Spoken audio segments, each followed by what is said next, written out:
we had the last time we broadcast, but all right, let's see. Where is Are we? There we go. are we live? Yup.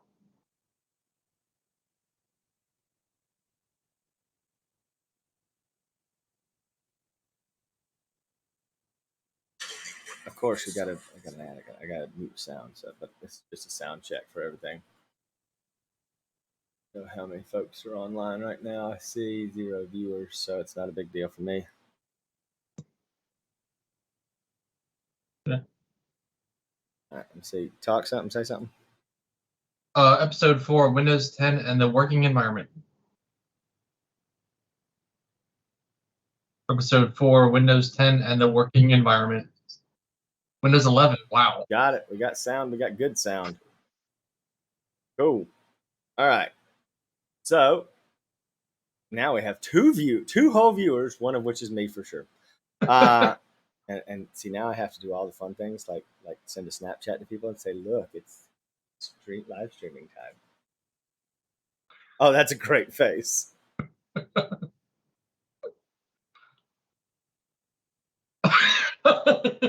That's classic, dude.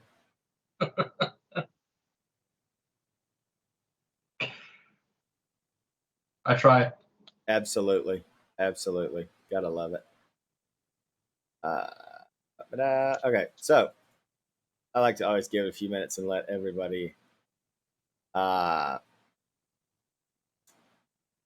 kind of get a chance to join in if they want to join in early on. I also have the Discord up for those that decide they want to join the Discord or, hey, anything else. Got it. Discord. So we're there while we're streaming, and that's a good little thing to be. Put that up there, so we're there now. All right, now.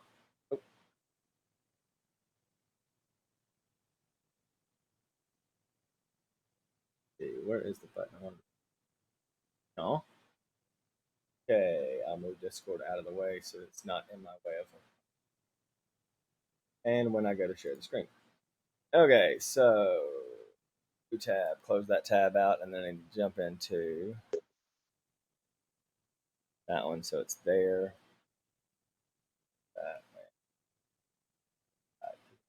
I can just leave it on. Okie dokie. So this is episode 4.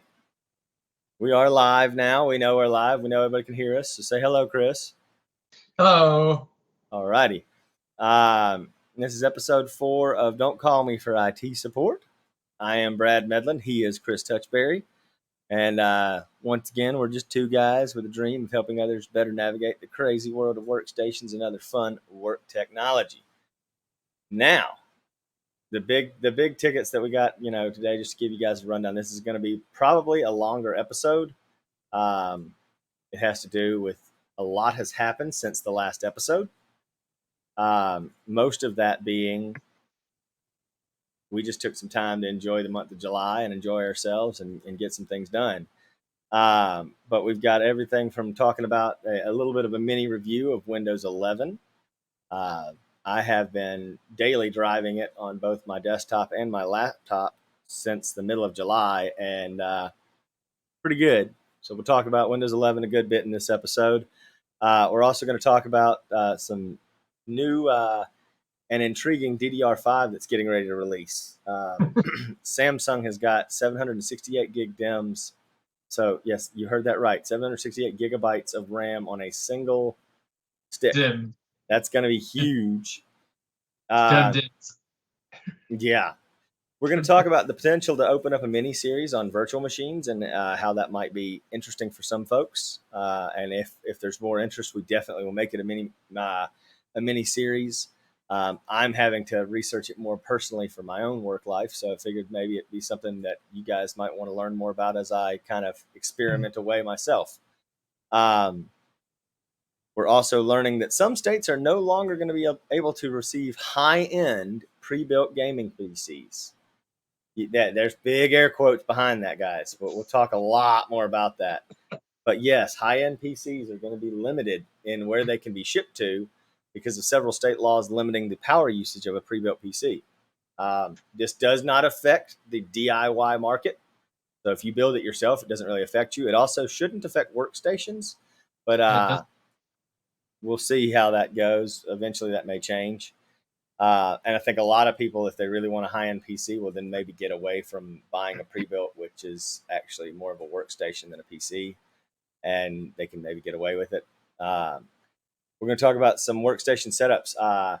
I did something the other day on LinkedIn that I didn't realize would receive so much of a callback and a lot of comments and a lot of responses to, which is I posted a picture of my setup. And so we want yours. So we're going to show off some of the ones that I had and that people showed me in LinkedIn myself. Some of those images we're going to go over, but I've also created a dedicated channel inside the Discord. So as Chris will add the real quick the link tree for us. You'll be able to get to our Discord from that, and in that channel, show us your setups. We'd love to have images and talk about what you've got and go into it more in depth. We always welcome questions in the Discord and try to respond to folks. Uh, Please feel free to join us and join the conversation. Additionally, we're going to talk about Wi-Fi 6 versus hardwire in the working environment. This is something that I don't think people really think about, but it's something that I don't know about you, Chris, but I constantly get barraged with text message marketing from, I guess I signed up for it somehow from Linksys years ago, talking about the Eero little Wi-Fi meshing systems. Yep. Yeah. Yep. And everybody talks about Wi-Fi 6 meshing systems. Well, how fast is Wi-Fi 6 and how is it really going to change, what you do internally? Also, we've got an article about modular laptops. So that is something that I think is it's a pretty big step in the right direction. Laptops that will be a lot more easy to repair. Matter of fact, I remember iFixit gave it a 10 out of 10 on repairability. Like that's unheard of. 10 out of 10. It's very good. And as we come to the end of this episode, we're going to cover some new launches and some products that are out there that you may be interested in, maybe wanting to hear more about. One of which is we talked about it a while back, but AMD launched they launched their workstation cards a couple months back, and have now launched new workstation cards specifically designed for Mac Pros. Now, anything that makes it to Mac Pro usually finds its way into the PC world. So be aware, we may be seeing new models because they're a little different, and we're going to kind of go over some of the differences in the products and the product stacks as we get onto it. But it is we did start a little bit late, so I kind of want to jump right in. First of all, I'm going to pop over to our different setting if I can make it work. No, maybe not. We'll pop over this way. So, ladies and gentlemen, welcome to Windows 11. There have been plenty of bugs. I want to start this conversation off quickly and easily with that. There have been plenty of bugs I've been having to chase down. Yes, the start screen is in the middle. Yes, you can realign it to the left side if that makes your heart and soul feel happy about it. It's not really that big of a deal. I've actually come to like it being in the middle of the screen. Chris, I know that sounds strange. I am not a fan of Macs by any measure or shape. And, Macs always had everything in the middle. Yep. But I've just come to like it. I don't know why. There's just something about when you hit the start button, it pops up in the middle. And like at first I was like, this sucks. Like I'm used to it always being over here. I just got used to it. It's going to take some getting used to too, but I got used to it. How long did it take you to get used to it? Honestly, about a day.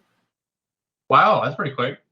As many and I got to say this for everybody that's watching and listening and sees this on YouTube or sees this wherever.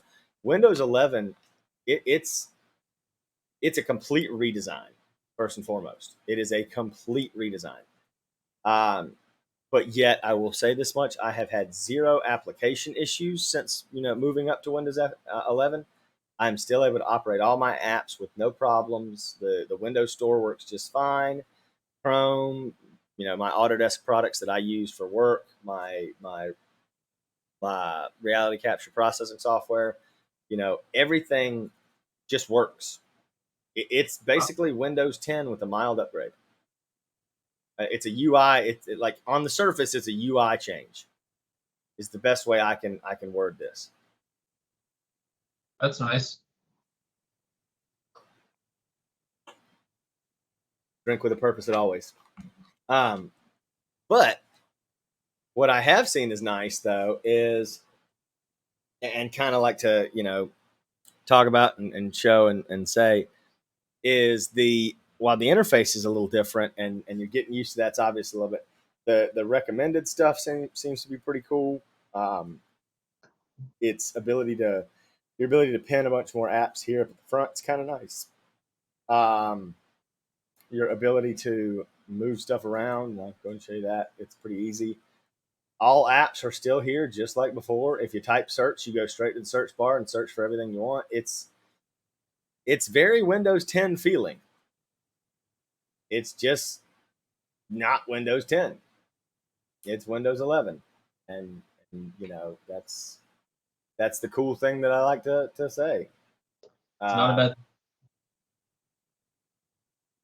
it's got no issues running into, and like I said, all of my software works just fine on. I've yet to run into any software that was really that big of a challenge. I mean, like I said, here's Chrome. Now Chrome did get a nice little thing. So the tabs at Chrome are now, if you notice, I don't know if you can see this, but like the little new tab thing, it used to be colored. When you open up a new tab in Chrome, you'd see just a new little blurb there. It's actually now a just a black ball circles. It's not quite what it was. Hmm. So it's a little different. It's something you got a little different. You got to get used to. Nothing major though. Um, Next up after that is the things that I've noticed is, like I said, there are some quirks. So I still have some issues with, and now granted, I haven't tested it today yet. After I just this evening, after I literally just updated the File Explorer, but File Explorer has actually been the one downside of the new version that's had some issues. I would go into a drive or something like that, and let's see if it does it still. Oh, seems to be working fine now. Maybe they fixed the bug already. Keep in mind this is beta, so I can't judge it based on a bug because most likely the bug will be resolved by the time you or I ever get it into production. Cool. Yeah, I mean, well, and it's been reported. I know I saw it in the bug list of things that were reported for the last version. So I just got the newest version. The other thing that it was having an issue with on the last version prior to the one that I just updated to today was Windows Hello wasn't working properly. Um, it is now, so it's back to working again. So we're good there. Um, but yes, it is. It is a little different. Um, Also, we have, like I said, that if anybody has been using the Windows Developer Editions for a while, a lot of the new icons and all that stuff have finally started to change. If you notice down here, this is the Task Manager icon. It does not look like the old Task Manager, which looked like a computer. All right. We also have Remote Desktop is still the exact same icon. I'm wondering if that one will change. And I do, and Remote Desktop. Just so everybody knows, I use RDP a lot, RDC a lot, Remote Desktop connection, the Remote Desktop protocol, and it is working just fine on both laptops, desktops, over Wi-Fi, over Ethernet. Nothing. I've had no issues with internet connections. I've had no issues with notifications. I've had no issues with anything like that. Everything is just it's just like I said, it's a buggy. It's going to be buggy, so expect it to be buggy if you decide to go this route and play with it. You do have to have a TPM installed. You have to have TPM 2.0 active to upgrade via the developer edition. However, if you decide you wanted to go and find one of these ISOs and just stock install it, Yes, you can do that, I believe, without a TPM. I'm not 100% sure on that. I haven't tested that out, Chris. It's something we might want to look into. But to upgrade, to go through the upgrade path of the developer edition and to upgrade yourself without losing all your files and having to reinstall everything, you're going to need that little TPM module. Now, what's a TPM? All it is, guys, and I'm going to show you what one looks like. TPM 2.0. I'm going to show you what one of these looks like because it makes sense to show it to you. Find it. Where is it at?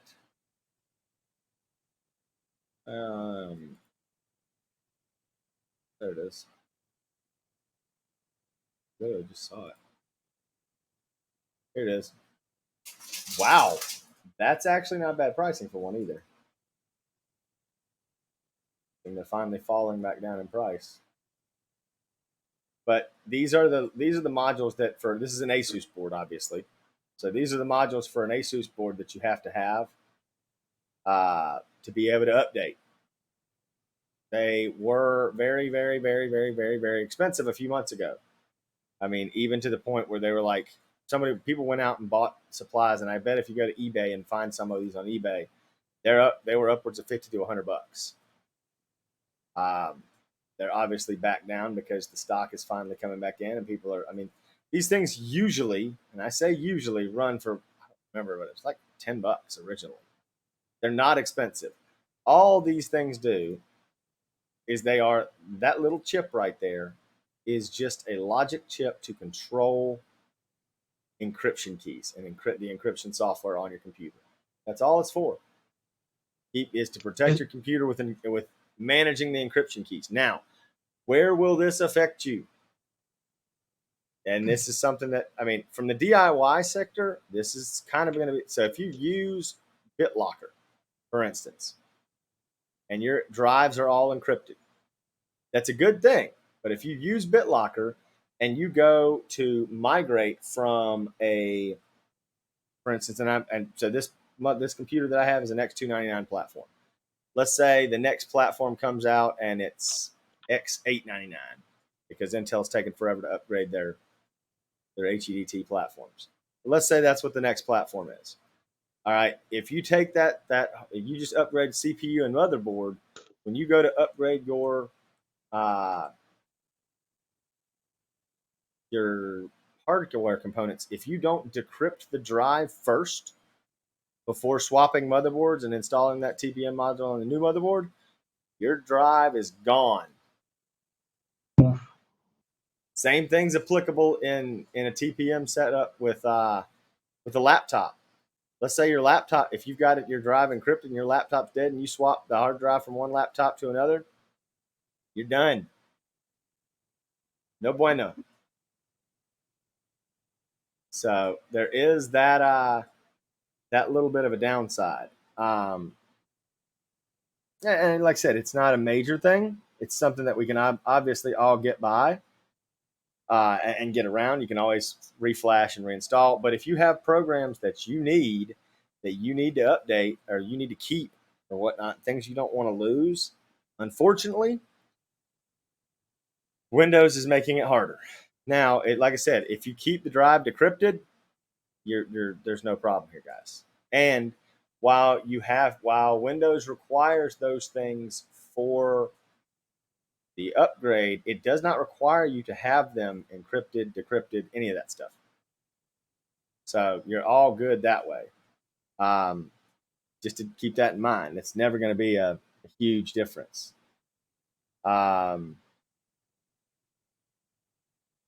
So yeah, just be aware. Be aware. All right. So back to Windows 11. What? Oh God, lovely. The number of notifications I have on LinkedIn is massive. I'm gonna check out your post because I'm not sure just how many missions. Wow, Told you. That's a lot of comments. Oh, that's the one where okay. I'm gonna pull the post up just so I can show you what I mean. Wow. Got a bunch of people talking about all the time through messaging. So go to me, go to my post, see my activity. Oh, wow. I don't want to see all my activity. I just want to see my posts. I need to see all the things that I've liked. 10,000 people have viewed it apparently, and that's like unnormal for me. Wow. That is very much not normal for me. Um, Usually about 1,000 people see it, but yeah, it's gone a little viral. But like I said, we've got other folks out there that I'm going to kind of show off their stuff because there's a lot of, like I said, setups are cool to look at from everybody, guys. So, but back to Windows 11 and back to the conversation for a minute here. So realistically, it's not a big difference from Windows 10 so far. I'm imagining that there's going to be a lot more improvements, especially as we get closer and closer to the full launch later this year. And I don't know exactly when the plan for the full launch is. I think it's September. That's Let me look that up. Release date. All right.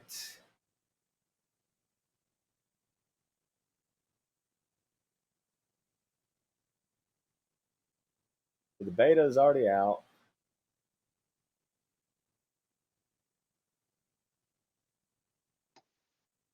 Okay. So it sounds like either September or October is going to be the launch date of when official launch of Windows 11. 21, which will be Windows version 21H2. So I don't know if you guys have followed the code names for Windows, but Windows has been going by these update code names for a while, and 21H2 is usually they have two major package updates: 21H1, 21H2, 20H2, 20H1, and then they have small releases that come quarterly. Usually, most of those are the bug fixes, and sometimes they'll have monthly releases of like security fixes, patches, and so on and so forth. If you're on the developer kit side of things, you get cumulative updates, which will basically be feature updates. That's what this 28 that's what the half year updates are. The feature updates. Usually, though, we'll get those feature updates in the half year cycle, usually in March and October, um, if you're following the way they go. Now, this year is going to be different because obviously we're getting basically a new version of Windows. And with that, the if you're on the developer side of things, you usually get those bi-weekly um, feature updates, I should say. And that's usually for the sole factor of getting you to help them test out something or a feature or a new package or something like that. So that's why they're half updates for usually everybody else is they pack a bunch of them into it. Now let's kind of back up a little bit and talk about what's really different. So the UI and moving the start to center, that's the biggest differences I've found. Everything about the UI is different. Uh, Jumping back over here, Oop, over here, I hit the wrong button. Yeah, coming back over here, we've got. And I still got Windows. I still got a. So you're going to get new icons inside of the File Explorer. A lot of the icons are going to be different. Teams is now bundled with Windows, and that makes it's total sense. available to any user. So basically, if you have a Microsoft account, you get Teams, and it's going to be it's basically like it's going to give a messenger type platform to everybody and their brother. I believe I've added mine on this computer. Let me check. Yes, I have. So I've got all of this. This is the difference. So this isn't the version of Teams that I have up that we're using. This is the beta version of Teams that they're giving to everybody, and it's got a lot less. going on with it, It's but not it's the whole. tied directly to my Gmail, which is what's tied to my Windows account. And it's what you use to start a chat, start a group chat with friends, invite people to teams, get everything going.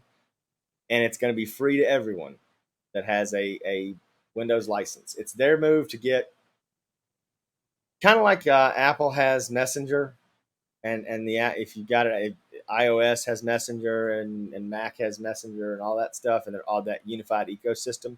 They're really trying to build that out for everybody. If you've already got Teams, comically, yes. If you look down here, I have two Teams applications. Hmm. Yeah, one of them is for the beta version, which, like I said, is tied to a different account altogether, and the other because it's not professional. So Teams is basically taking over Skype.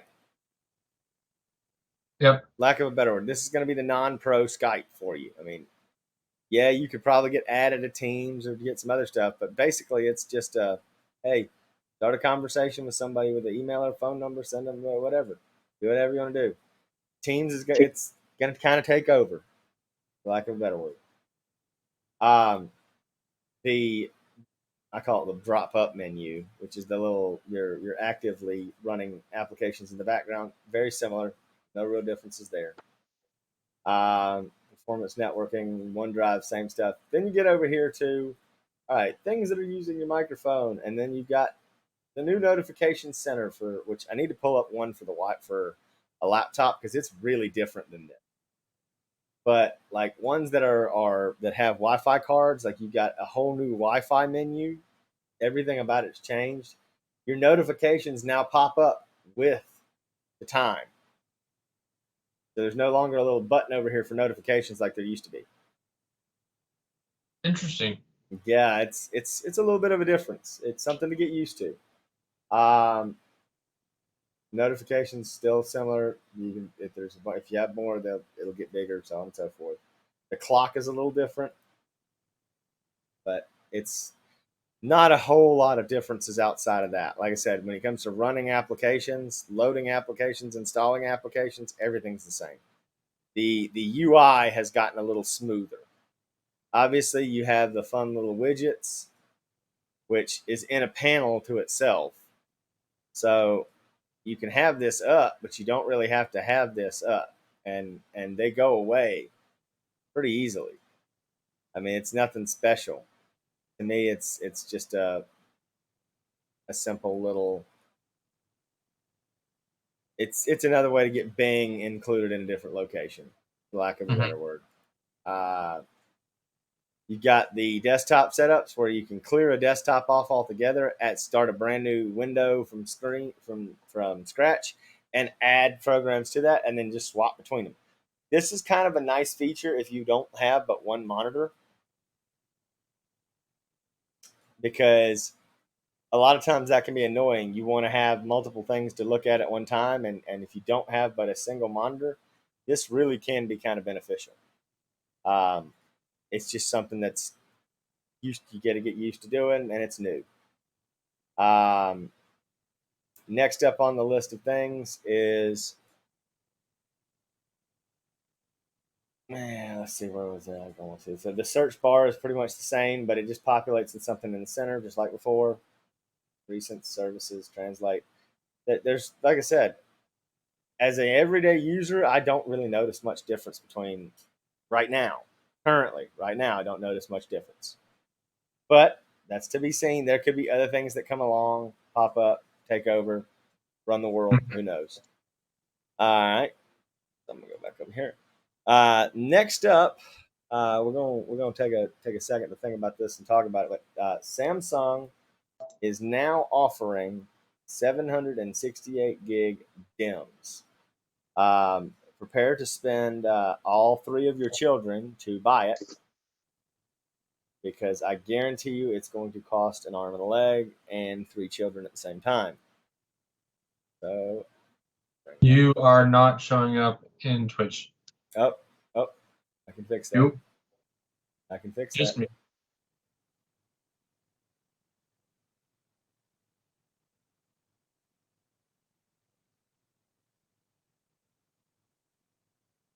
Oh, that's why. Huh. words on me.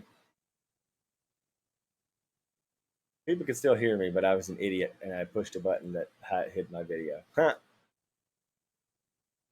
So, you can see me now? Yes. All right, cool. Yes, so here's the article. I'm going to switch over to that display. We jumped over there. All righty. Now that we are over here, you can see that this is the Tom's Hardware article about it. They're high capacity 24 gigabyte DDR5 IC. So what that means is that each one of these is worth 24 gigs. Because this is an ECC module, there's going to be an extra set of Is that is that what the RCD little chip in the middle is? That's part of it, but there's another thing to it as well. You notice that there's 10 on this side and 10 on this side. Uh-huh. So in reality, a non-ECC chip will have 8 and 8. The extra 2 are for when they have bit flips having that extra memory storage capacity. Oh. That's how you can basically, you will always have an odd number of chips on your top layer on your single run on ECC, and you should have an even number of chips on non-ECC. Got it. On that single line run. That's why you see 1, 2, 3, 4, 5. That's the odd number for ECC, 3, 4, 5. And that's why there's 10 total and 8, on a non-ECC chip, there'd be 8 total. In this one, there's 20 total, and on a non-ECC chip, usually the max you get is 8 total. So if we were to think about this in terms of non-ECC, let's bring out our handy-dandy calculator here, ladies and gentlemen, and go, what is, so that's 24 times 20 is 480. 24, so, no, it'd be 24 times 16. Yes. 16, 384 times 2 is 768. Ta-da! Front and back, that's the maximum you're going to get. Now, if they use these high-capacity 24 gigabyte DIMMs for the normal human being, guess what that means your capacity is for a single DIMM? Because they can't go more than 8 on a single non-ECC layer. So that means like 500-ish? 24 times 16. That means you can get a gaming DIMM of 384 gigs in DDR5. Which means you can have times 4. You'd have about a terabyte. 1.5 terabytes on a 4 DIMM consumer grade chip. On like Z890, whatever it is. 7. It'll be 790. 790. No, it'll be 690 because 690 is next. And now I don't know that they'll support that on the 690 platform. They'll probably I think the maximum I've heard them going to be supporting is going to be 128. I would not be surprised though if you saw, on Z790 or Z890 getting up to these 384 gig chips. Woo. And as I was mentioning to you the other day, and I think it's worth talking about on here for everyone else, guys, this isn't the max capacity that the DIMM of DDR5 is going to be. You're going to see that. So these are the first ones, and I need to go back and read it in here so I validate myself. But these registered DIMM, so they've already demonstrated a 512 gig DIMM, RDIMM. And this is taking 32, like I said, 16 on both sides, but you get the 2 extras. That's why you have that stack. So 32 times 16. Now these are 32 times 24. Imagine when they get these process nodes down even smaller. The reason they're able to get to this is they're shrinking the node. So these 16, the way they were able to do this was by moving it from a 15 nanometer node to a 14 nanometer node. Guys, these things are on 14 nanometer. And Samsung 14 nanometer at that, which is really only equivalent to like an Intel 22. imagine where things are going to go when they get these things down to 10 nanometer and 5 nanometer. Like these things are going to get massive.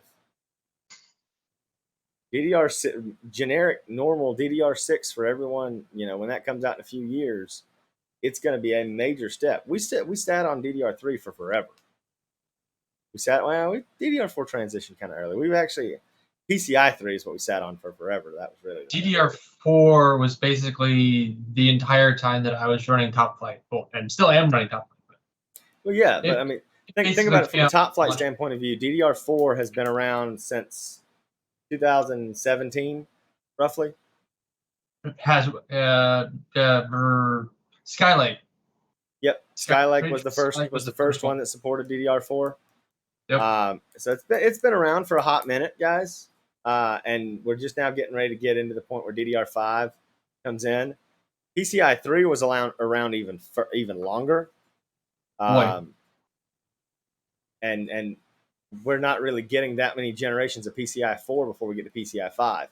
But keep in mind, guys, PCI 5 is not going to be something you see ubiquitously used everywhere. It takes too much bandwidth off and requirements to run it, so that in reality, on a motherboard, you're not going to see PCI 5 in all the slots. You're just not going to, at least not at first. I think that the 6 series, the GTX 600 series, was the first 3.0 card. I think. I'm not sure about the 5. I was just looking that up. Which one was it? NVIDIA's. I think that Kepler, the 600 series. Let me check the 500s. GTX 580. So PCI Express 3.0 was released in 2010. PCI Express 2.0 was 07. 4.0 was released in 17, but wasn't implemented until 19. So 2012 is probably your first PCI Express card. Let's go look at NVIDIA GPUs. The 500 series was 2.0, so the 600 series was the first 3.0.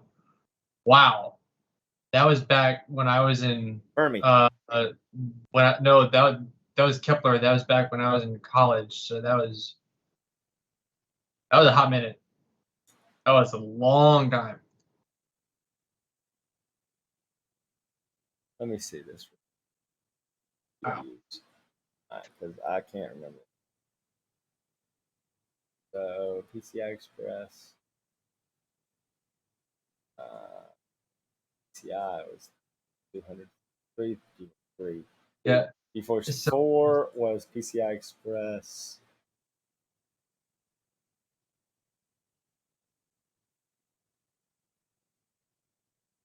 That was back when a 670 was a 170 watt card. Yeah. Throw more power at it and it runs better. Yeah, that's the 6200 series. Why am I looking at that? I got to get out of this. 7900 was PCI Express. All right, 2.0 was in the 8000 series, GeForce 8000 series. The 9000 series is 2.0. The GT 110 2.0. The 240 series.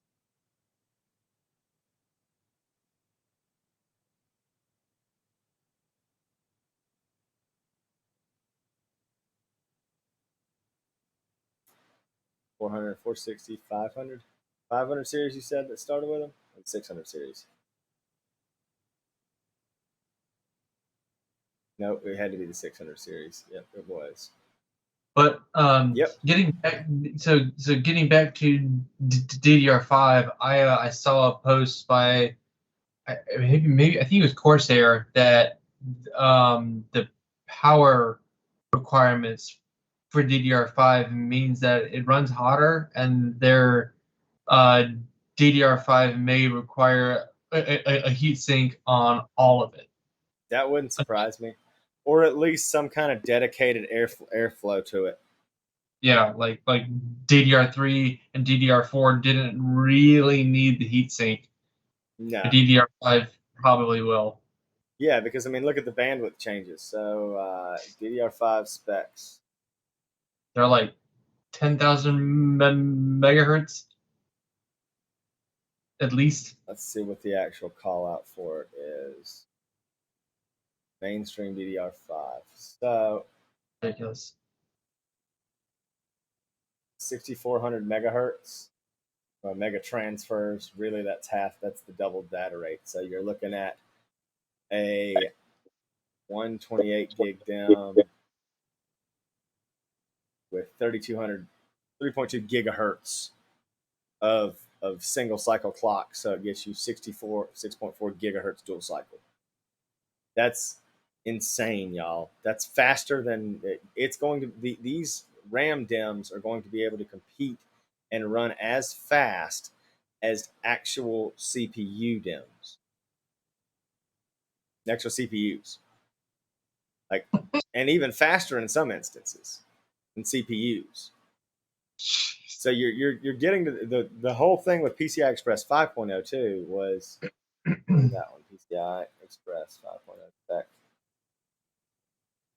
5. Just so we talk. I mean, I know we're kind of going on a little mini tangent, but let's go on a mini tangent for today. So, all right, revision 5. So yep. So it's PCI Express 5.0 is single cycle dual clock, 32 gigatransfers a second. All right, that is basically putting PCI Express 5.0 on par with the transfer speed capability of RAM. Wow. 4.0 got it very close, and it was really close to PCI Express 3.0 speeds. Or not 3.0 speeds. Really close. PCI Express 4 got them really close. That's why you have like direct access storage on NVMe drives and such like that, because even 3.0 gets you very close to RAM speed. Very close. Not quite there, but very close. So imagine now if we get up to the next set and we're on, we are on par with RAM. RAM, accessing memory versus accessing a hard drive, not a hard drive, a good NVMe drive, you're going to almost be parity. Wow. And I think a lot of that was why Intel and Crucial back in the day worked on their Optane drives solutions, because they wanted to get basically storage on par with memory. And now that they've got a bus interface that's going to get them on par with it, you might see more drive capacity, or basically you don't need actual memory. You just put the memory on the dang drive. That true standalone DDR RAM may start to be needed. You may actually end up needing less of it in the future. Who knows? We'll see how they code and encode for that. But that's something interesting to see. All right, so the next item up, yeah,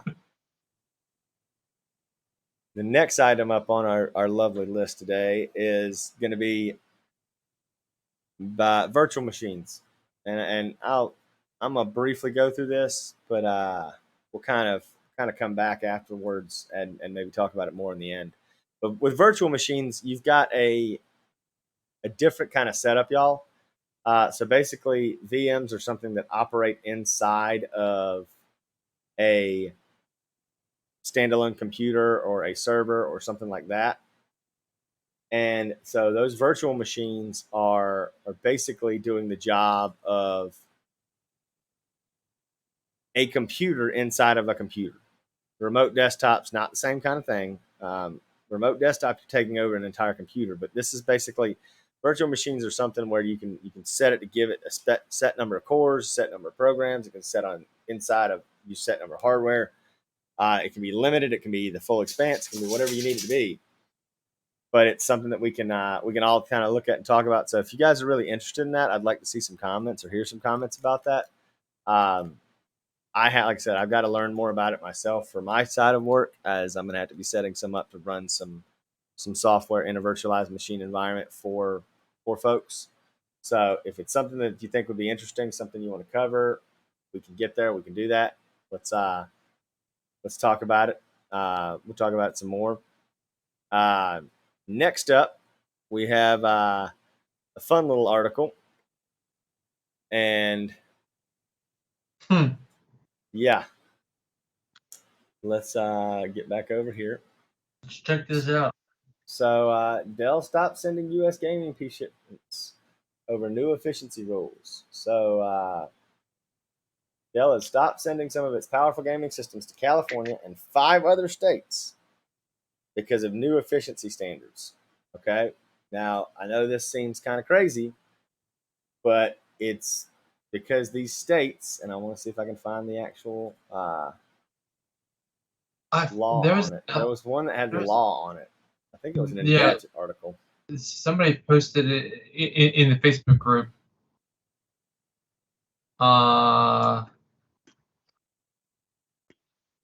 Dell is canceling. Yeah, I'm gonna.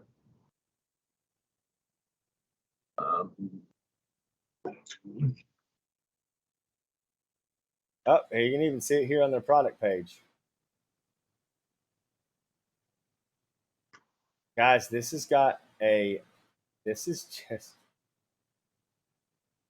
this isn't even that high end of a computer, y'all. I'm gonna set it on chat and Teams. Yeah, I want to see this one.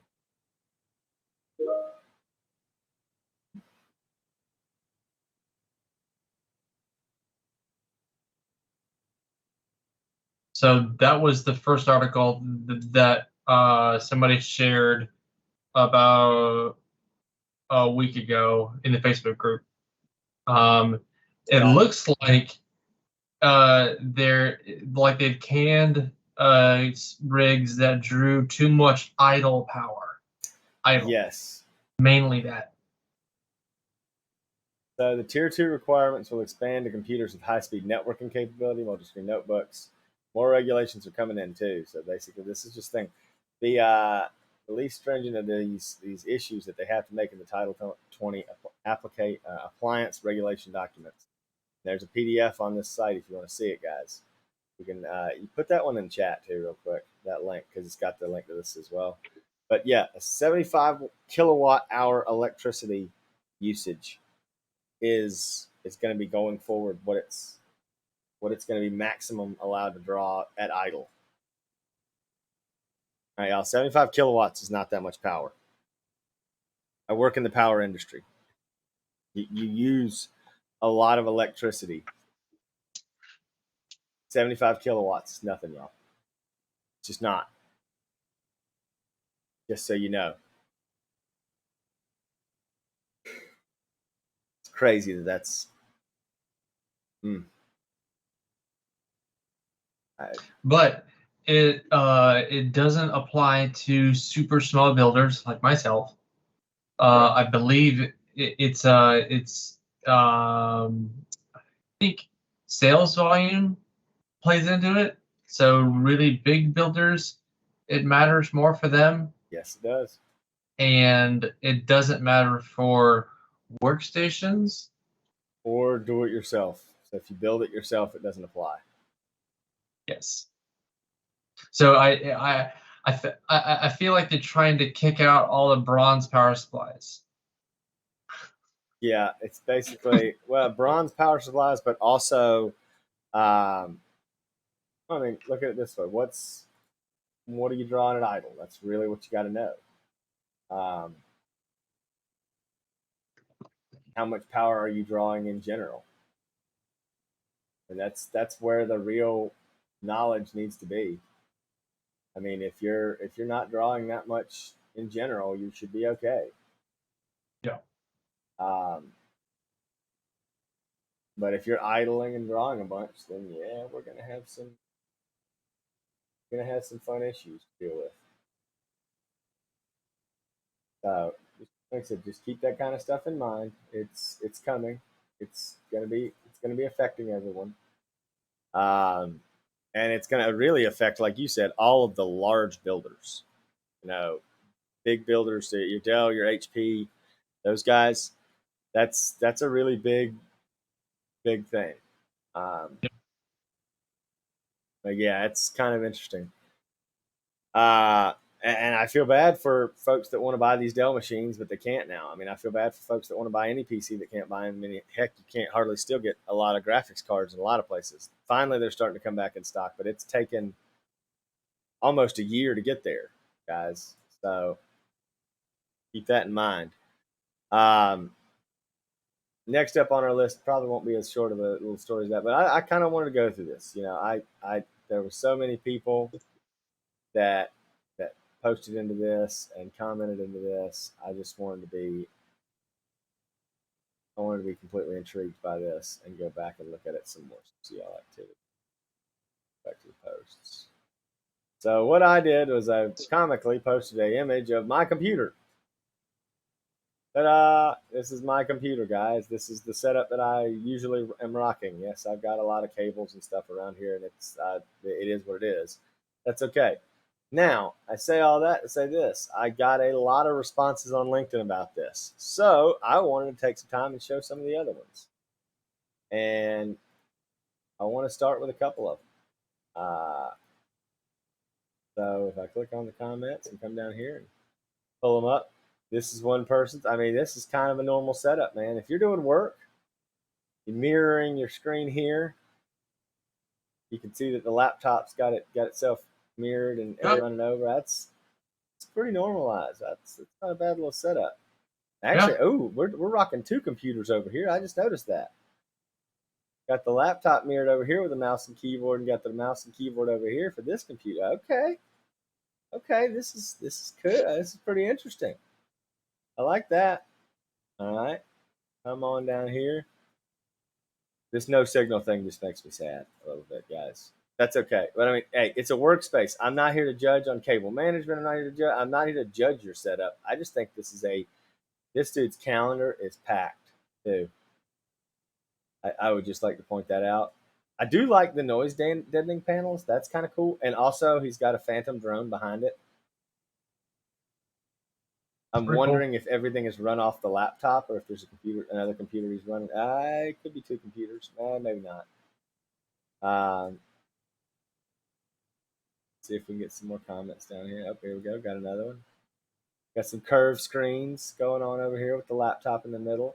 Two screens above in the laptop. That's a good use of three screens. Got a lot of documentation in the desk space. That's the person with the mouse ball. Y'all, it's the mouse ball. It's the return of the mouse ball. You got to love that one. All right. Let's see what else we had down. I think we had a few more. Here's the battle station, ladies and gentlemen. Is it? What? That one, I think that was yours. Woo! Yep, that's me. There we go. Got the mouse ball over here hidden. Not doing anything. Yeah, it's just. I know I have a lot of people that use those. I mean, it's just funny. But yeah, we really would like to see some of the other setups you guys have out there.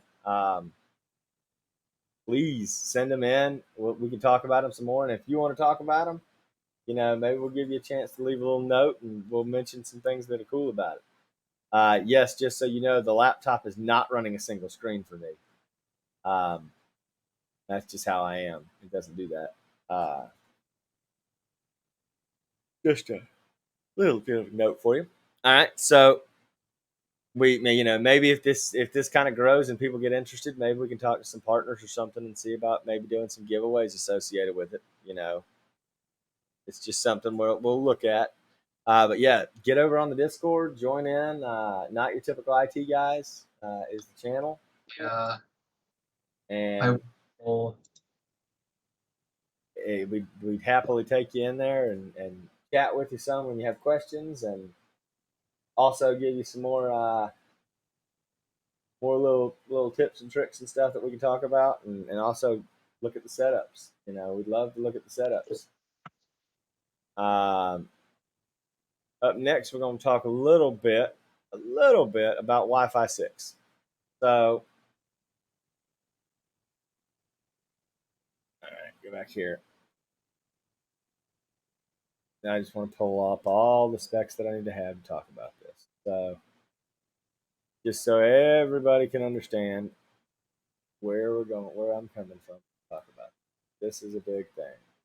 So, right now, for some strange reason, still every desktop or laptop computer you get usually comes with an Ethernet port, especially when it comes to a workstation. You're gonna have an Ethernet port. The only downside to that Ethernet port is it's usually only gigabit.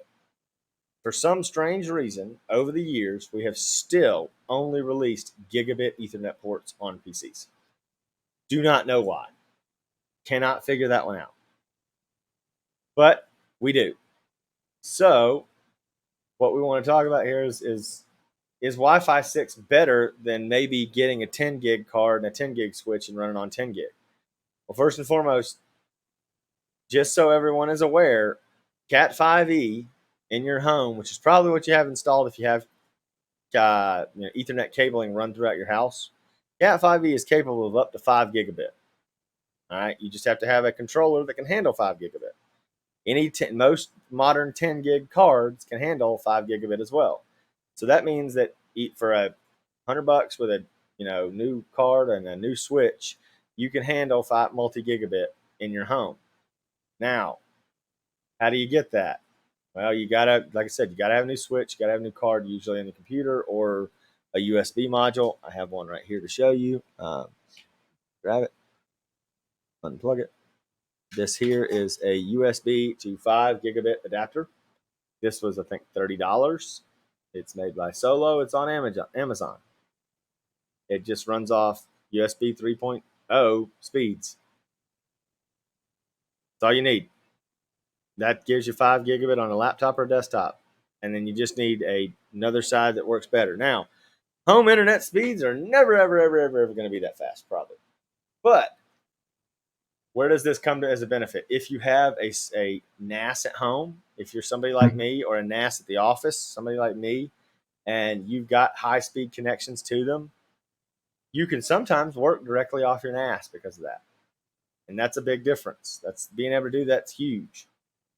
So what is Wi-Fi 6? I mean, it's basically an expansion of Wi-Fi AX technology. So Wi-Fi AX, they used to be like you had A, then you had B, then you had C, then you had AC, then you had A, and now you have A, and now you have AX, and now you have Wi-Fi 6 is what they're just calling it because it was too many letters to confuse too many people. So the old Wi-Fi AX technology is Wi-Fi 5, or AC technology is Wi-Fi 5.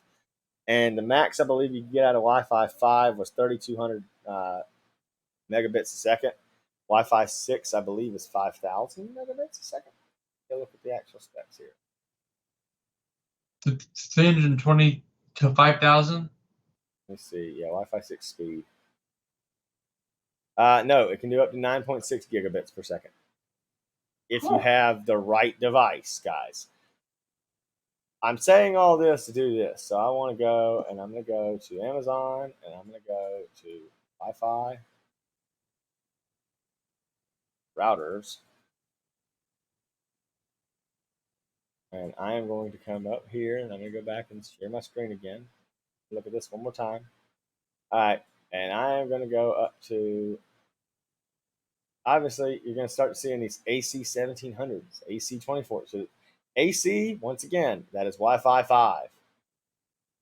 It is not Wi-Fi 6. Now here you get, okay, here's your first Wi-Fi 6. And it's like, okay, wait, Wi-Fi 5, I got a Wi-Fi 5 AC router that's 2,400 megabits per second. All right. And I come down here and go, wait, this one's only 1,800 megabits a second. Well, it's because 1,800 megabits in Wi-Fi 6 is still, you got to still support the Wi-Fi 5 standards, but it's just a newer model.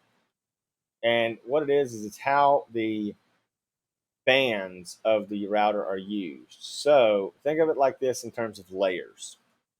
So you've got a layer that your Wi-Fi is sending out. It's casting out that old school 2.4 gigahertz signal.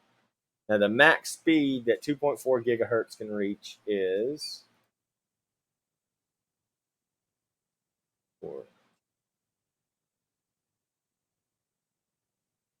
150 megabits per second. Now, Wi-Fi 6 doesn't just use 2.4 gigabits, 2.4 gigahertz. It also uses 5 gigahertz.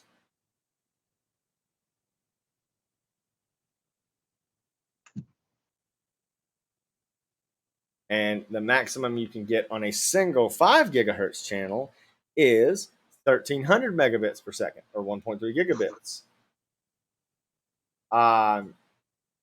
In certain ideal conditions, closer. Let me rephrase. This is because as I'm reading more, I'm understanding more to explain it better. Wi-Fi 2.4 gigahertz. The max theoretical is 600 megabits per second.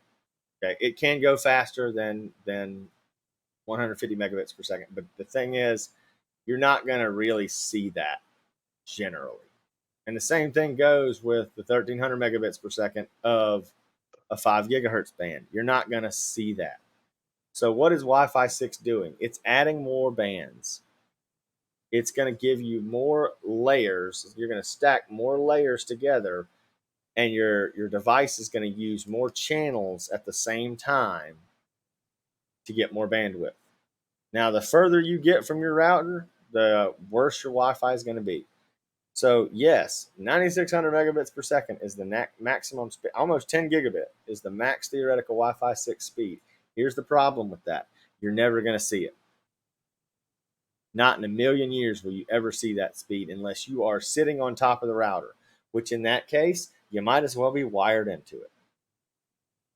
Right? I mean, if you're going to sit on top of it, you might as well be wired into it. I mean, if all you're doing is Netflixing and streaming video, you don't need that much bandwidth anyways. Yes, Wi-Fi is great for that. However, if you're doing any real work and you need to count on the transfer to be consistent and constant and constantly moving, Wi-Fi is never the answer. As someone who does those long major transfers, you're never going to see the same theoretical peak in Wi-Fi that you can get even in gigabit Ethernet. Now, we have Cat 6 now, Cat 6A, Cat 7, Cat 8's out now too. You can buy all of those types of Ethernet cables that all expand the speed that you can run over your Ethernet line.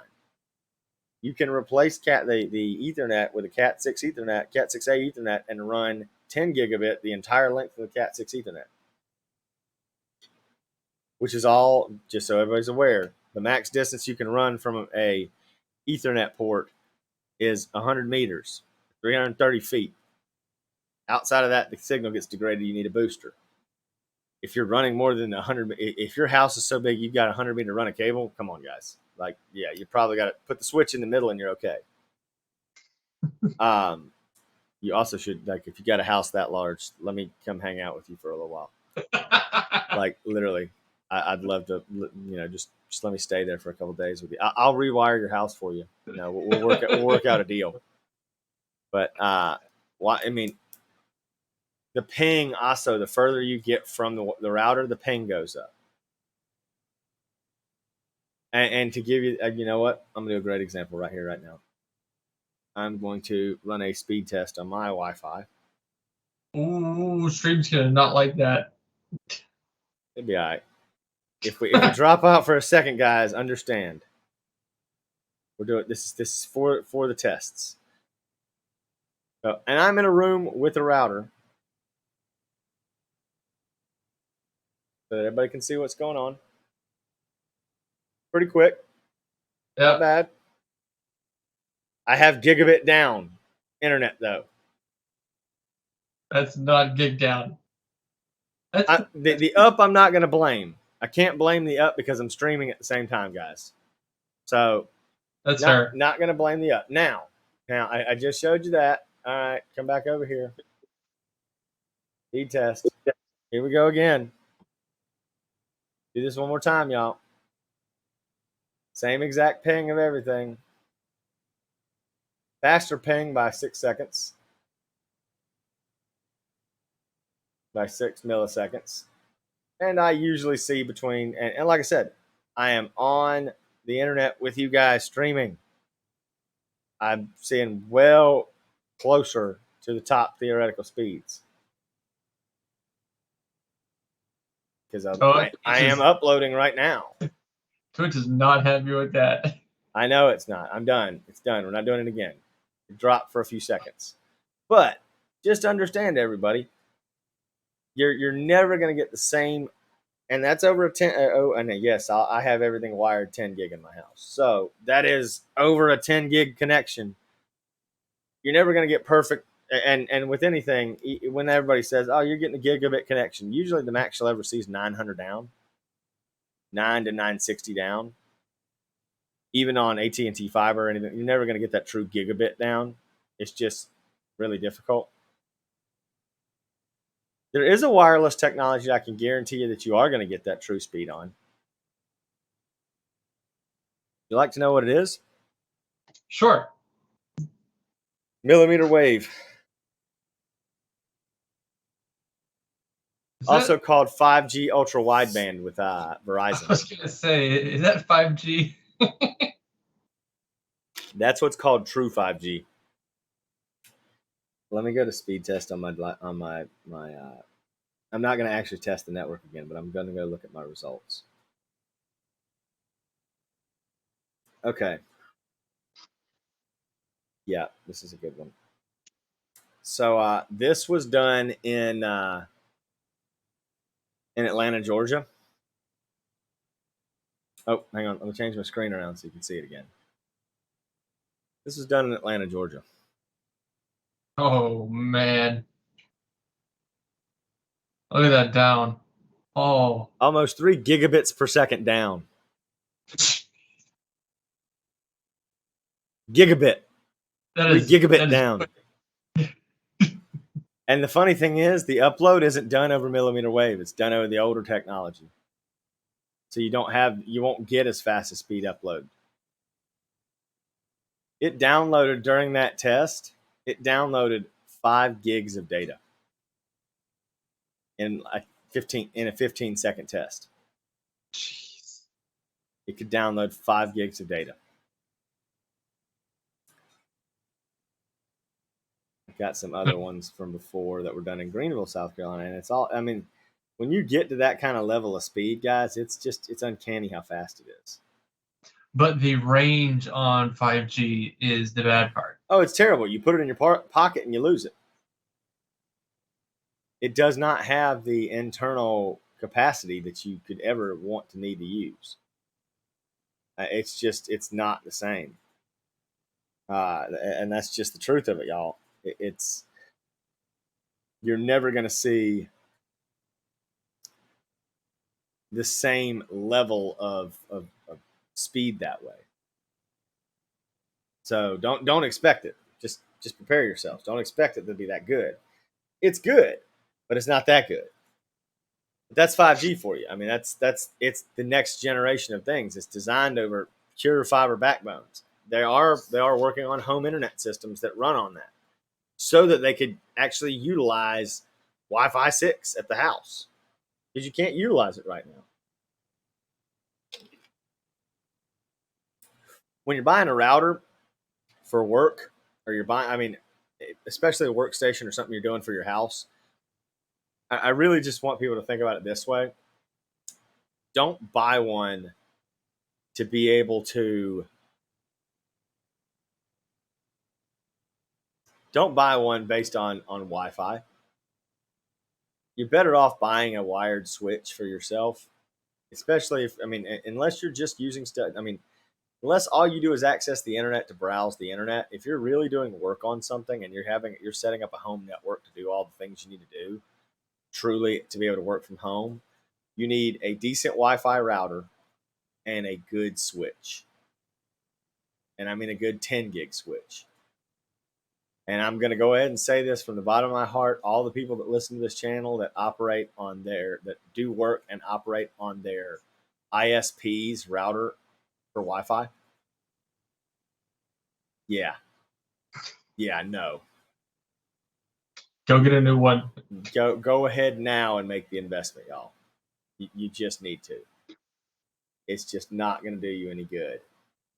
So make the change the setup how you want to do it, whatever you want to say, but it's time. All right. So onto the differences now. So we've talked about where there are. Yes, you can get fast Wi-Fi at home, but it's just not something to really focus on. Mainly because once again, you're still constrained by the range of your router. It's just you're not going to get the same range unless you're using meshing systems, and those meshing systems are an arm and a leg to be able to cover your whole home with that 5 gigahertz band, the multi-band 5 gigahertz setups that you need to achieve that Wi-Fi 6 speed that is comparable to cable speeds.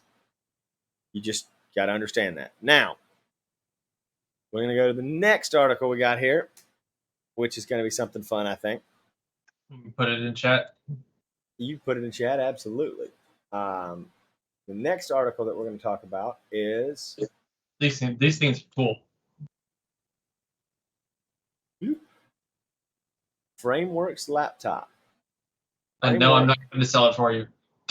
No, but Framework has been developing a do-it-yourself laptop that you can tear and take apart and repair and do everything. Modular. Everything from the battery to the CPU module, which the thing is right now, it's just a CPU with an integrated GPU. Mm-hmm. But it's got a clear instructions on what goes where, how you put it in, where the SSDs go, where the storage goes, where Wi-Fi goes, where your RAM goes. All of that is very, very, very easy to set up. Linus did a video on it. I'm going to put a link to his video in chat. Who? Linus Tech Tips. Yeah, they did as well. And super good video. I was going to say that the one that I've got here, if you go at the very beginning of it, they've got a 24-minute video from PC World where they do a teardown of it as well. So yeah, having the Linus one in there as well is a good one too. Direct in this one is an embedded video from PC World where they show you the setup, all the different parts. I mean, this thing's really cool though because it's got things like a different keyboards. But the thing that makes this interesting to me, I think, is so that's the motherboard. The motherboard is completely pull apart, and they label all the screws, everything's that can be capacitive is capacitive, stays in there. It's just nice. But they even have upgradable ports. So what they've done is they've given you 4 USB-C ports that you can decide what you want on the side of your PC. So basically, they've given you slot ends for these little docks that tie into USB-C. So you can get an HDMI expansion dock. You can get a USB-A if you need USB-A. You can get another USB-C for something like that, for your power and whatnot. You can have a micro SD card one. And it's very nice that it's modular like that. The frames, the screens, everything is going to be modular. The webcam's 1080p. I mean, which is not. And I on the webcam, I was watching the video by Linus. It's not great, but it's also not terrible. Like it's alright. I tend to say this for other folks, so I'll say it for here because I believe it in my core. If you're running on a stock webcam to do most of your stuff and you're trying to do video on a regular basis, yeah, they're going to be rinky-dink. Just expect that. Everybody can. Everybody has the right to do it with whatever they want to do it with. But I mean, like for us, for instance, I'm running on Logitech Brios. They're 4K Pro cams. They look good. I mean, they're easy to work with. No worries. So that's my recommendation's always that. Like get you a good webcam to use, that something that's easy, that's USB that you can take with you, or if that's not what you want to do, get you a capture card and get you something else. I mean, heck, even the newer GoPros, and this one isn't one that it's a 7, but even like the 8s and 9s are webcam capable to 1080p 60 now. Mm. So I mean, do what you want to do with that.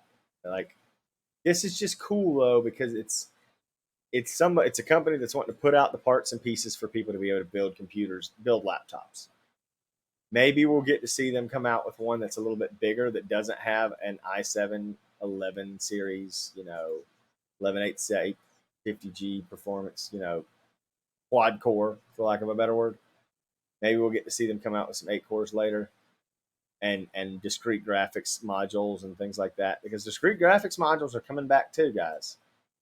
So all your modern Dell, Lenovo, and HP laptops are running on MXM modules. So you can actually swap your GPU out of your laptop right now for a better chip. Don't really do that often, but you can. Come down here. Yeah, so it's a half. And it's telling you here, okay, so the framework laptop they tested would set you back $2,000. A very similar XPS 13 would be $750. So you're paying a little bit extra for something that is not upgradable, or a little bit less for something that's not upgradable, and a little bit more for something that is upgradable. But will it be something that, and this is always the one kicker I always have with these that is to be seen, is how long will this really be supported? Will they be selling new upgradable motherboards in the near future? Will we be able to buy new motherboards that support this format, that allow you to go to a better CPU next gen kind of deal? Because keep in mind, it's been a long time since we've had a laptop CPU that was socketed. They're just not. The laptop CPUs are non-socketed. So they're BGA, which means they're ball grid array, not land grid array like we have for socketed CPUs, which means they're soldered on. So I don't think you're going to see, you're going to have to see, and keep in mind, the most expensive part of these computers is going to be the logic board. So you buy, but if you could theoretically go to the 12th gen Intel PC, CPU when it comes out, and that 12th gen CPU is, and the logic board and everything associated with it is, let's say, $500, $600, as opposed to a whole brand new $2,000 or $1,700. That's kind of getting that area where you might see people wanting to do that more. Personally, I don't know. That's something to think about. Comically, we're going to move on to our last story, and I'm going to actually stay on this here as I open it up. I'm going to go over here and click on this. Very quietly, without a whole lot of fanfare, AMD launched new graphics cards. Almost no fanfare. Yep. Mainly because they are only for Apple right now. Nobody cares. No, some people care. Some people care. But, I mean, you have to understand that they are a lot stronger than the old computers, than the old ones. So, to give you an example, I'm actually going to go pull up Apple's website and pull up the Mac Pro and show you the specs so that you can see this. Mac Pro. Specs. So yes, you get all these things. But now wasn't the raw compute power of the old big one like comparable to like a 2060? I think I read that somewhere. Are you talking about the old W5700X? This one? Okay. Apple.com. Mac Pro. Buy. Power. So you had the old options you had were basically a 580, a Oh, a 5500, and a 5700X. it was the old Radeon Pro 2 Duo. Oh, the Vega Duos. Yes, the Vegas Yeah. were actually comparable. So okay, that's what I need to go see. I'm gonna go pull Comparable to a 2060, I think. Oh, Wasn't very good. It wasn't very good. no. Now, oh boy, you can actually get two Radeon Pro W6800 XT Duos in a Mac Pro. So it had. Let's see. This makes me wonder if Apple is going to make an Ice Lake or a Sapphire Rapids version of the Mac Pro to give you more memory capacity. So this would tell you what I would want to say right here, right now, which is that it drew double the wattage for the same, roughly the same number of CUDA core of stream cores as a 2080 Ti. I would not have recommended it to anybody, but the old Radeon Pro Duo Vega, the Radeon Pro Vega 2 Duo was basically, for lack of a better word, it won a lot of things compute wise and made it very competitive to 2080 and 2070 supers because of because it had HBM on board. So you with that HBM, you really could get a lot more done. So, but the new stuff is nice. Oh yeah, I mean it's basically, so just so everyone's aware that what they have done is they've taken the 6800X and the 6900X and put them on boards, and then also taken two 6800Xs and put them on boards that can be loaded directly into a Mac Pro.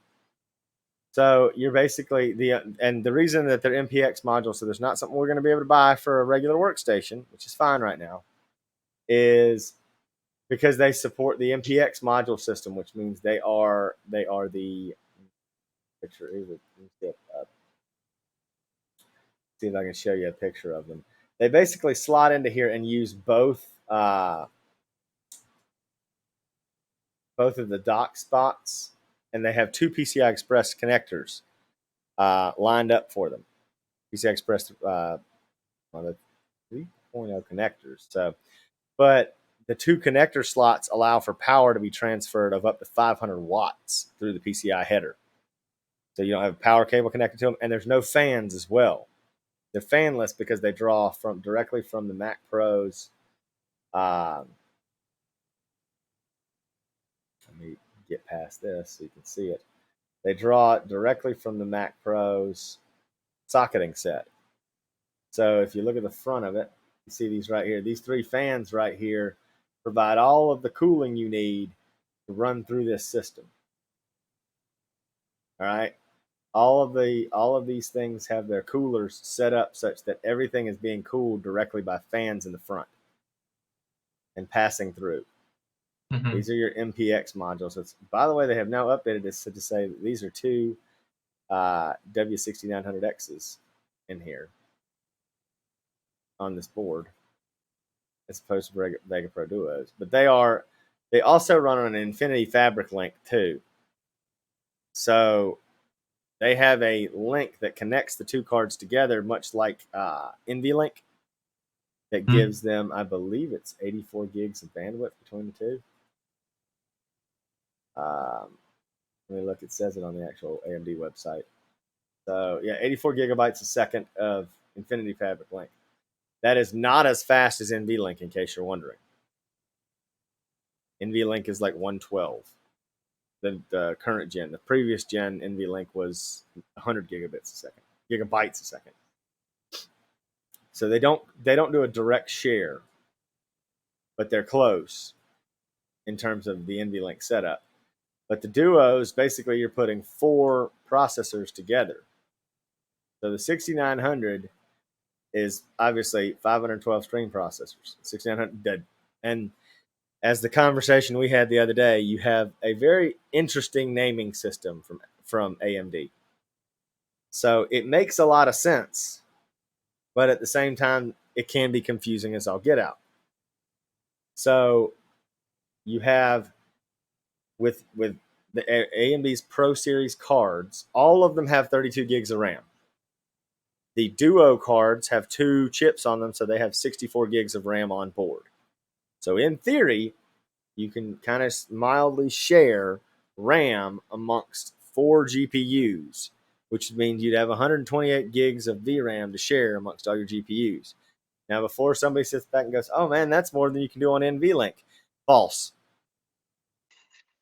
The A180 gigabyte with 2 GPUs and NVLink is 160 gigs. So theoretically, NVIDIA still owns that crown. Blast. Yeah, it's a $15,000 cards. Keep in mind, though, yes, they're expensive. They're not for consumers. They're also compute-only cards. There's no display outs or fans. So AMD win. Well, there's no fans on these AMD cards either now. The Radeon Pro W? None of these have fans on them. They're all MPX modules, which means that's what I was just showing you. They draw right. They draw from the main fans on the front of the case. Right. So these 2 fans are the ones that are pushing airflow through these 2 modules. That's and right. keeping them cool. It works. So all that matters is it works. But that was a unique new thing to come out. Kind of snuck by a lot of people. In theory, so yes, with the duos, you get more total stream processors. But just like anything, anytime you link a card together, you lose peak performance. So obviously, you see right here, the peak performance of a single one is 16 teraflops. When you have 2 of them, you drop it down to 15.1 per GPU. So you get, yes, more, but it's not really going to help you that much. And you can see the reason that is that they slow the actual GPU down somewhat rather significantly to be able to make it work. The card to go after, if you're going to go after one of these cards, is the ADCU Pro W6900X. Get you 2 of those, and you're going to be doing better, most likely, than 2 of these. Maybe not exactly better, but very close. And there's just a lot of memory bandwidth in general to these things. So the Infinity Fabric helps out. You got great buses to them. You got plenty of everything going along with it.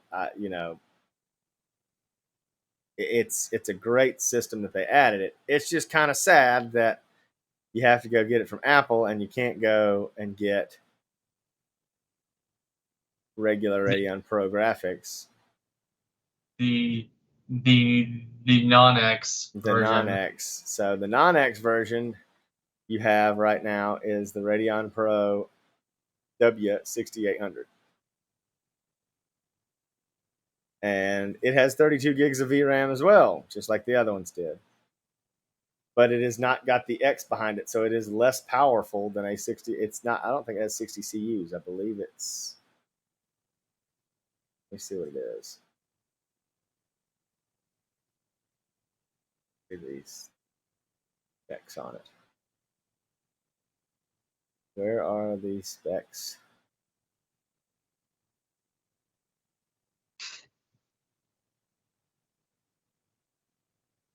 Here we go. So it is a 60 CU unit. 3840. Over here to this again, so I can look at this again real quick. Just because I want to look at the two side by side. So it is 30. So basically, it is this. What is our speeds though coming out? 250 watt peak power consumption card, 8 pin, 6 pin. It's saying that it is. So here's an interesting feature based on what I'm reading. So the 6800X, the W6800X, up to 16 performant peak single precision, 16.0 teraflops, FP32. 17.83 on the W6800. So it's actually faster than the 6800X, the W6800X. Not by a lot, but like I said, you got a 60. But that 80 compute unit one, and I'd be miffed to say I don't. At some point I would imagine this unit here is going to come out and be released in a version like this. I can't see it not being. So that's just something to be aware of. This also is PCI Express 4.0, whereas because they're still using Cascade Lake in the Mac Pros, they're PCI Express 3.0. So I would also expect Apple at some point to possibly release a Ice Lake version. Maybe we'll see. I think the only reason they didn't right now is that Ice Lake is a different pin out than Cascade Lake. And Apple's ecosystem really doesn't need more than 28 cores, guys. I mean, let's be honest, it just doesn't. So, and in Apple's ecosystem, if you need more than 1.5 terabytes of RAM too, you might be doing it wrong. Yeah, I'm just saying. You might want to optimize your stuff. Yeah. Let's see. Compress it. This actually doesn't even give us double precision, peak double precision. That's kind of funny. Just gives single precision information. I'd love to see there, because they actually gave peak double precision up here of 1.1 teraflop, FP64 1.1 teraflops. That's crazy. And that's something. Double precision is what you usually see locked out of on GeForce cards. That's not what's locked out on Quadros and RTX or the Ampere A series. But that's crazy. We don't have any ongoing topics this week, but we are going to have some next week, or not next week, in a couple of weeks. We may have a mid-month, as we're kind of wrapping up, guys, we may have a mid-month episode this month. Not quite sure yet. Depends on how things go with the world of computers and things coming out. Next month's episode will be pretty interesting. Keep in store for that. Should be another interview episode. But yeah, at this point, that kind of wraps us up for everything we need to talk about, or we've been looking at. I don't know if hadn't been any comments. Obviously, nobody's really been talking to us, and that's okay. Yep. It is a podcast that people can go back and listen to, and maybe we'll gain some more followers and some more people that want to hear us as we go. We are not your typical IT guys, but anything else you want to talk about it that goes around with those things, Chris? No, I'm good. Anything cool in the world? I mean, I know you got a lot coming up, so you might see some more intermittent videos that make it to YouTube, guys, of just me in the next few weeks. I may stream them to Twitch first, but I know we've got a lot going on. Chris has got a lot coming up in his life. He's getting ready to get married. So lucky him. He found somebody that loves him enough. I still can't find anybody that loves me more than my dog. So Hey, but my dog loves me very damn much, so that's all that matters. She does. She does. Yeah, she cuddles just as well as any other person. Yeah, but yeah, if you guys have anything you want to get at us on, remember get a hold of us on the link tree. Find us, send us an email, uh, shoot us a message that way. Find us on Discord. We'd love to talk more. Um, we got a lot coming up here pretty soon. A lot of good content coming your way, and like I said, be on the lookout for a couple of breakout videos here in the near future where we're just going to go over some individual topics with a little more in depth, especially a little bit more of a Windows 11 experience. Want to talk about that a little bit more. Hope you enjoyed getting to see some of Windows 11. Not a lot of people really get to see that in a podcast, but yeah, it's a lovely piece. It's been a lot of fun. From me over here, I'm going to say bye. Chris, Bye. we'll talk to y'all soon. Have a good one.